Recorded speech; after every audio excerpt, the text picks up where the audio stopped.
এই যে নীল রিসোর্ট দিয়ে প্রবেশ করলে আপনারা এনার একটা ভাস্কর্যের মতো দেখতে পারবেন, হয়তো বা উনি এখানকার মালিক। নীল রিসোর্টের প্রতিষ্ঠাতা। ভিতরে ভিউটা খুব সুন্দর, যে ভিতরেও বাইকিং এর এরা মেবি আপনার এখানে থাকার সুব্যবস্থা আছে। আপনারা এখানে নাইট স্টে করতে পারবেন বাচ্চাদের জন্য। এখানে ফোন দিছেন, বলেন যে আসতে নাকি যাবে না। ভিতরে ভিতরে কিন্তু আসলে খুব সুন্দর। এই যে এটা হচ্ছে নীল রিসোর্টের থাকার জায়গা, যেটা গেস্ট হাউস আর কি।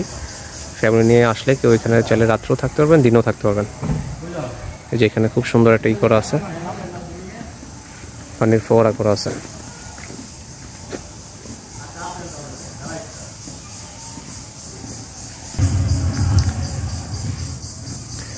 এই যে সূর্যটা দেখা যাচ্ছে এখান থেকে।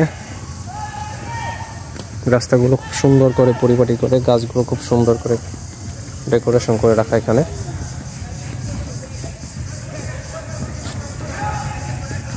সুইমিং এর মেবি ভিড় অনেক, কারণ মানুষজনের আওয়াজ শুনতে পাচ্ছি আমি। আর এটা হচ্ছে এন্ট্রি গেট, নীল রিসোর্টের রিসেপশন।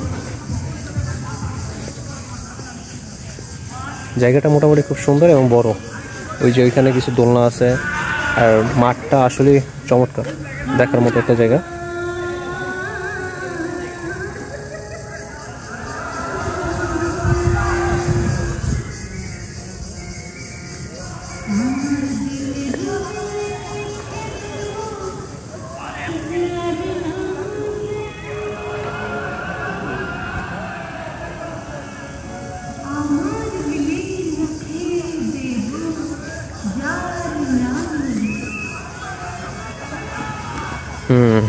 এই যে জায়গাটা দেখেন, খুব সুন্দর একটা জায়গা।